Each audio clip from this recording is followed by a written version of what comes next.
Добар ден, почитувани, го следите најновото издание на Само вистина. Јас сум Ивана Стојановска. За сите актуелни теми денеска во студиото на Канал 5 ќе дебатираат господинот Јанаки Митровски. Добар ден. Добар ден. И господинот Сафет Бишевац. Добар ден и за вас. Добар ден, благодарам за поканата.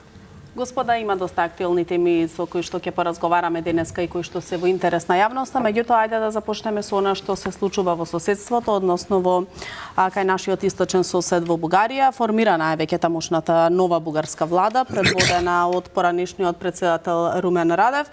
Додека пак во земјава, односно власта и опозицијата, се со поделени мислења по нејзиното формирање. Премиерот Мицкоски денеска рече дека не очекува некое подобрување на билатералните односи меѓу двете земји, меѓутоа дека не очекува ни заострување. Додека пак председателката повика на конструктивен диалог, таа и претходно во неколку наврати рече дека очекува и дека е можно конечно по добивање на стабилна влада, како што вели таа во источниот сосед, дека е можно да се седне на маса и да се разговара. Додека пак опозицијскиот лидер Филипче упати честитка до новоизбраниот премиер на Бугарија, што од владеачката ВМРО ДПМН пак го оценија како еден вид на додворување до тамошната бугарска влада. По тука мојаво прашање, какви се вашите очекувања од владата на Радев, како ќе се поднесе, како тој ќе се постави кон македонското прашање, ако се знаат неговите досегашни ставови и како сето тоа ќе влијае на евроинтеграцијиве на земјава. Еве ќе започнам со вас, господине Митровски. Лично јас премногу не се оптоварувам со внатреполитичките случувања во Бугарија, но далеку дека тоа нема импликација на нас. Знаете како еве убаво и вие рековте, треба да се водиме веројатно и од досегашните ставови на господинот Румен Радев, кои што се далеку од позитивни за Македонија.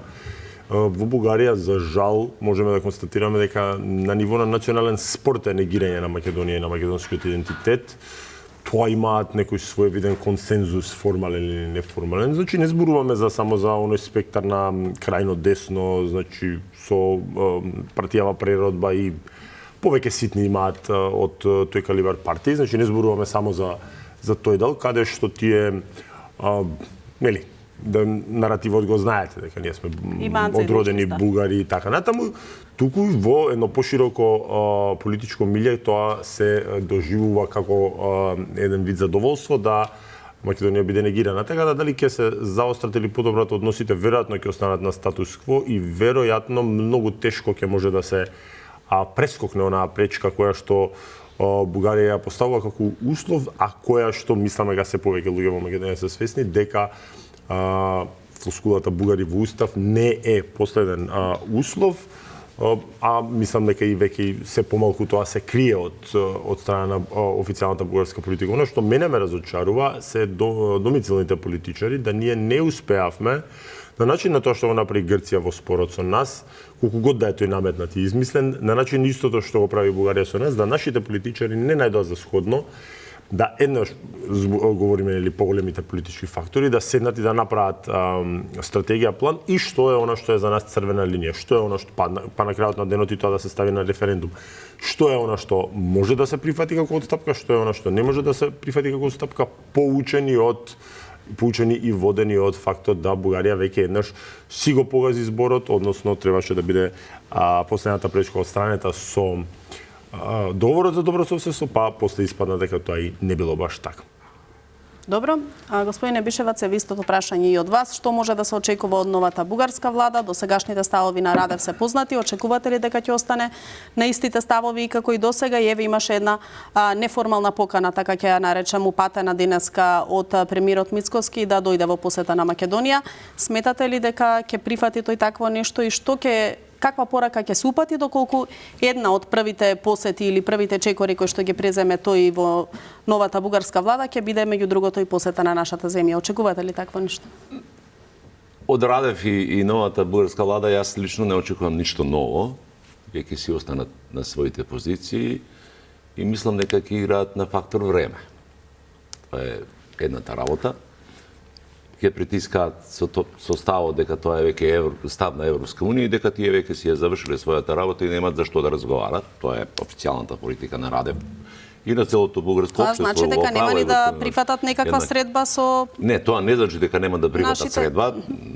Тоа само значи дека и барем според она што денеска можеше да се види во приоритетите на новата бугарска влада, надвршната политика нигде не се става какова. Приоритет е борба против корупцијата и реформи во државата.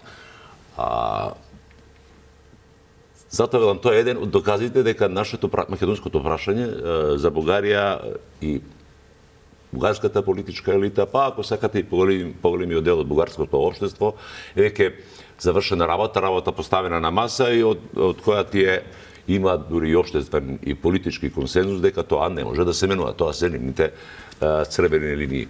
Поправо е господинот Милјанаки за тоа дека кај нас таква позиција не ја изградив. Не изградивме некоја национална позиција заедничка, бидејќи во времето кога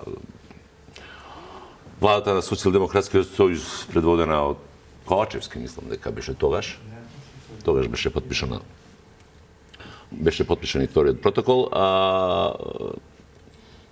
Овде првото одбивање беше представено како голема работа од страна на СДСМ, за да само по неколку дена комплетно се смени ставот со барањето практично за уфрлање на бугарите во уставот на Република Македонија.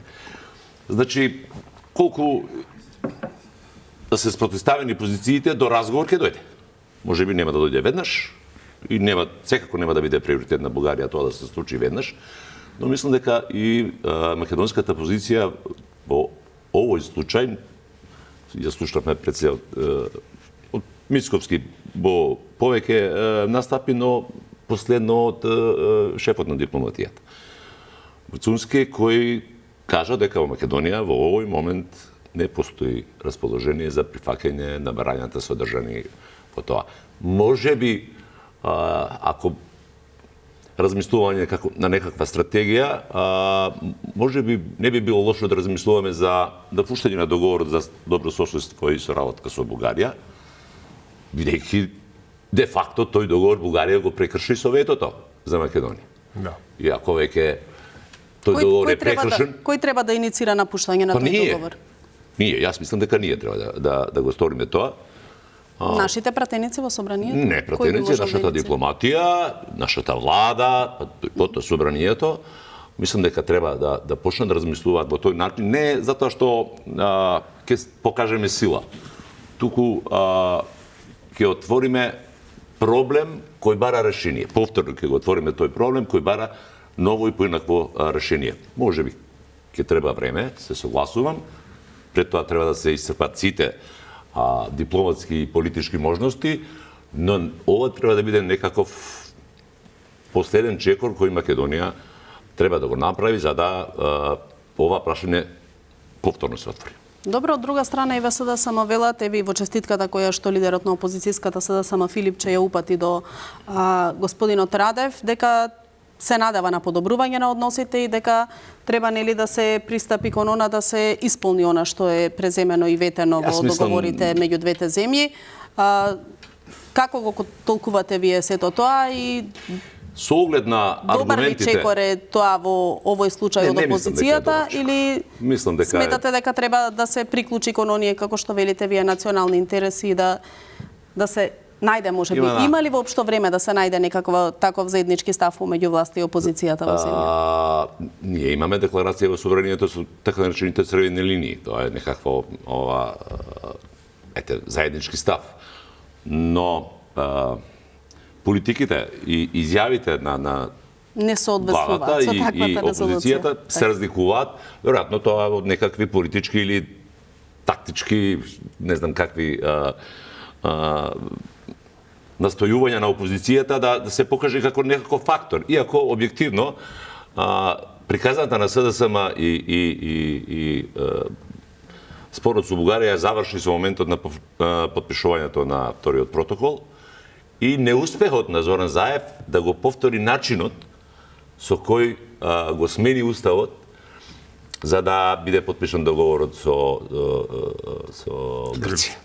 Тоа е факт и од тоа, ако сакате, сега не можам да кажам директно дека е национално предавство, но секако не е нешто со што СДСМ треба да се горде едната работа и мислам дека дури на сите граѓани на Македонија Социјалдемократскиот сојуз и должи едно сериозно извинување за таквата политика која ја доведе Македонија во позиција да мора да докажува дека постоиме. Моментов кога вие доаѓате во позиција да му докажувате на светот околу вас дека постоите, вие сте практично во подредена позиција.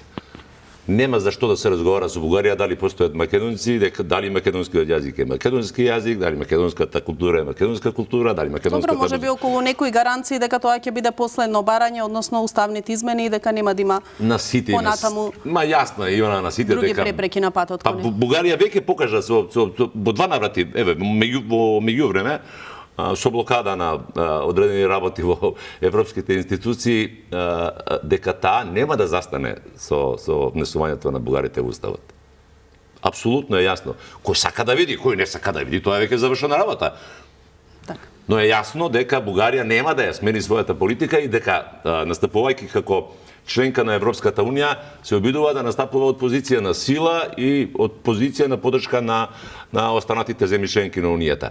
Таа поддршка мислам дека во последно време се намалува, а веројатно уште повеќе ќе се намали со реформите кои се најавува дека можеби начинот на одлучување во унијата ќе се смени. Добро.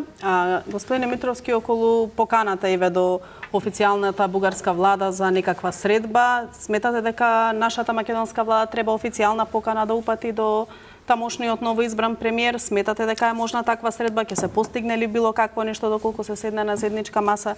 Или сметате, еве, како што вели господинот Бишевац, дека дури и да седнат, тешко дека би можело да се договори нешто или да се придвижат работите? Најмал проблем е да има средба од дипломатски карактер, па некој куртуазен. Добро, меѓутоа, доколку се прифати таква средба, каква порака ќе упати тоа? Ќе упати ли некоја позитивна порака дека еве се менува нешто барем во меѓусоседските односи? Сведела, да, речеме да се одржи во Скопје и да дојде господинот Радев еве како нов премиер, да покажеме ние нели едно типично македонско гостопримство, тоа ќе се сведе на повторување на истите позиции што ги има Бугарија од срцето на Македонија, односно од главниот град Скопје. Повеќе од тоа не би очекувал. Ние сме доведени во една пат позиција, да напред не можеме, назад не сакаме и што е прилично незавидна позиција за нас. Инаку би сакал да напоменам дека и ова воопшто не го кажувам во насока на негаторски или дискриминаторски изјави, но бугари во устав, фразата бугари во устав е тројански конј за Македонија. Едно е вие да кажете, знаете, ако отворите преамбулата ќе видите дека е таа многу широко поставена врз основа на еве јас и Бишевац сме дел од немнозинско население, па не гледам зашто не функционираме одлично во Македонија, но бугари во устав си има своја специфика, затоа што во тој случај, гледате во меѓувреме и тоа се случува, да одредени кругови во Бугарија бараат измени на законот за државјанство, па да морате да се сликате пред знамето, па да морате да се јавите на избори да гласате.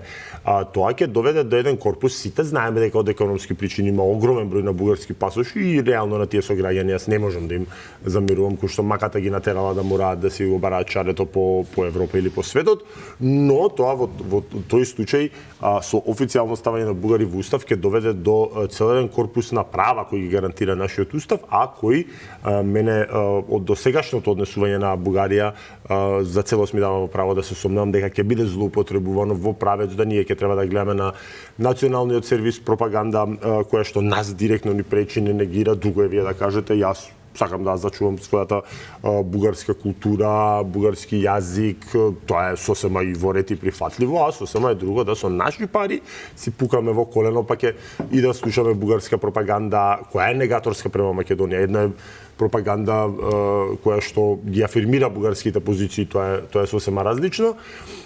Така да ние сме доведени во една пат позиција и тука морам да се согласам со господинот Бишевац да главниот пропуст беше токму неуспехот на македонската надворешна политика и фактот да се дозволи бугарските ставови да станат официјална политика со така наречениот француски предлог. За жал имаше тогаш многу слаб одговор не само од политичките партии знаат да бидат и прагматични сами за себе, но и од самото население. Јас ќе ве потсетам, бидејќи бев пред собрание тогаш, и во моменти кога тоа официјално не се случи, но беше очигледно да ВМРО ДПМН ја повлече поддршката од тие протести, на денот на гласањето пред собрание имаше 300 луѓе на број максимум, што доволно говори за нас како народ и за нашата спремност да се бориме за своето. Добро, има ли уште време да се постигне некаков национален консензус, како што напоменавме, еве по примерот на Бугарија, како што го направи тоа, и дали тоа воопшто ќе промени нешто, доколку еве сега се постигне некоја... Секогаш има време, ако постои волја. Сосема друг момент е прашањето што ве велите дали тоа нешто ќе помогне. Знаете како, ако наспроти вас имате разединети луѓе, секако дека и кај вас апетитите ќе растат. Ако вие од едната страна имате бугарска политика која што настапува, што вели Бишеват, од позиција на сила, што е факт дека настапува, и ако од другата страна не имате нас ситни и разединети и со многу малку битни и силни сојузници, сосема е различно кога ќе имате единствена позиција на Македонија, дека барем, еве искрено да ви кажам, народски кажам, јас барем би настапил во Европска унија, кажете ни, биваме понатаму или не биваме понатаму. Нашата позиција е дека ние до овде можеме да прифатиме, понатаму тоа многу тешко, и едноставно кажете ни вистината во очи, дали сакате да не примите во Европска унија или не сакате да не примите. Инаку, и за Бугарија и за Грција се прекрши ова што се копенхашки критериуми, под превезот на тоа дека и тоа е прешироко толкување на еден од критериумите, тоа е добрососедски односи. Грција тоа го убаво го изведе, убаво за нив нормално, но па Грција беше барем многу пофер по тоа прашање, едноставно си го добија тоа што го сака, и тука проблемот помалку или повеќе заврши, но Бугарија го злоупотреба до бескрај и онанираат они на нас. Тие онанираат на нас да сме им ние вака мета за живување. Добро, еве новата шефица на бугарската дипломатија доаѓа од партијата Има таков народ. До сега за прв пат да ќе има представник, односно еве министер за надворешни од оваа партија. Што може да очекуваме во таа насока? Па тоа е во насока на продолжување на ова што ве говорам, да тие сакаат да се живуваат со нас. Не ја памтам, не знам кој е министер за надворешни, но не знам дали е таа прешалтана, бидејќи таа партија кога што внимавав не го помина изборниот праг.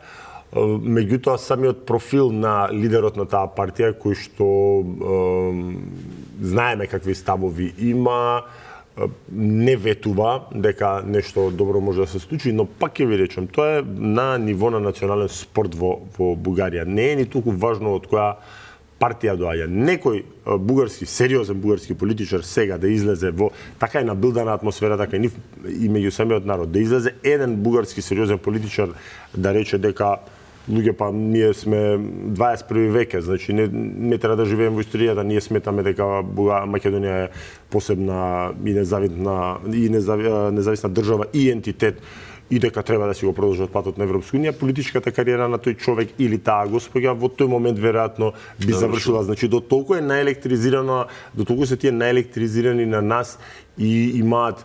Мене ми замеруваа на социјалните мрежи, особено од бугарски, неколку пати имаат ширено мои видеа по нивни националистички кругови, да, па дури се подсмеваат кога кажувам, па тоа тука кај вас го кажав со Видиновски, дека Бугарија има отворени нескриени територијални претензии. Кога ќе кажам територијални претензии, тоа не значи дека се тенкови има на границите и се спремни да тргнат, но вака во нивните фантазии тие апсолутно огромното мнозинство сметаат дека границата треба да биде отаде, односно од оваа страна на Охридското езеро. И тоа е голем и сериозен проблем за нас нормално. Така, добро, кои се вашите очекувања, еве да кажеме од ново назначената министерка за надворешни работи, можно ли еве дополнително да се заострат па на тој начин некако односите, доколку нема комуникација, доколку таа комуникација не се одвива на едно добрососедска комуникација нема да смени ништо. Таа ќе биде само тоа, формално. И да речеме Бугарија ќе нема никаков проблем и да седне или да дојде Раде Повде, не во првите неколку месеци, не очекувам. Па и нека биде и Мицковски да дојде таму. Или Мицковски да отиде, би тоа не е ништо. Бидејќи тоа нема да значи промена на ставовите, на позициите. Многу е јасно во овој момент. Сериозно вклучување на некоја трета страна медијатор, како што тоа се случи со Грција, во овој момент јас не гледам. Но навистина се гледаат сигнали кои се резултат на дипломатската активност, она што е на Македонија, каде што малку, дори мислам дека и Кошта во Софија кажа дека на Македонија треба да се дадат некакви гаранции дека тоа ќе биде нешто последно. Но, како што вели, Јанаки, тоа е не можете да барате ново во нешто што е темелено на мит, на обид за која иде до таму да се сонува за дел од таа територија. Нема, тоа е вградено во бугарскиот код, иако суштински тоа значи несигурност на бугарите во сопствениот идентитет. Бидејќи нивното потекло, знаеме дека не е баш од почеток не било словенско, туку дошле од некои други краишта. И сега, ако знаете дека, да речеме, лупам бројки, но сум ги прочитал, сум наишол на нив, околу 2 милиона бугарски државјани имаат потекло од Македонија. Се, веројатно се изјаснуваат као бугари сега, но се по потекло од Македонија. И тоа зборува за бугарската несигурност. Не зборува за непостоењето на македонскиот јазик, култура и идентитет. Со фактот дека Бугарија е првата држава која ја призна државата Република Македонија, но не го призна македонскиот народ и македонскиот јазик, приказната е јасна. Тоа е апсолутна негација. Тоа е приложување на сонот на Сан-Стефанска Бугарија. Идејата да се престани окупацијата на Македонија како административно владење не е ништо друго, туку продолжување на тој сон, подгревање на тој сон, дека еден ден територијата на Македонија ќе биде дел од Бугарија или бар ќе биде втора држава на бугарскиот народ. Тоа се работи кои се од 19-тиот век, за жал, тие се уште вираат и тоа се дел од еден вредносен систем за кој ние сите системот на Европската унија, европските вредности, кои апсолутно ја негира суштината на Европската унија. Мислам, негирањето на народ, јазик, нација, апсолутно не е никаква европска вредност. Добро, што очекувате и можно ли официјален Брисел да преземе некои потези, па така некако да се раздвижат работите? Еве тука ќе го споменам и оној амандман кој што веќе се споменуваше од известувачот во Европскиот парламент Томас Вајц, во кој што би се ставило на некакво толкување вториот протокол подпишан со Бугарија, па доколку помине некаков таков амандман, што може тоа да донесе? Можно ли е да биде тргнат тој од преговарачката рамка? Можно ли е на тој начин некако да се отворат вратите па да се забрза нашиот процес? Можно ли е да се заобиколат на тој начин некако уставните измени?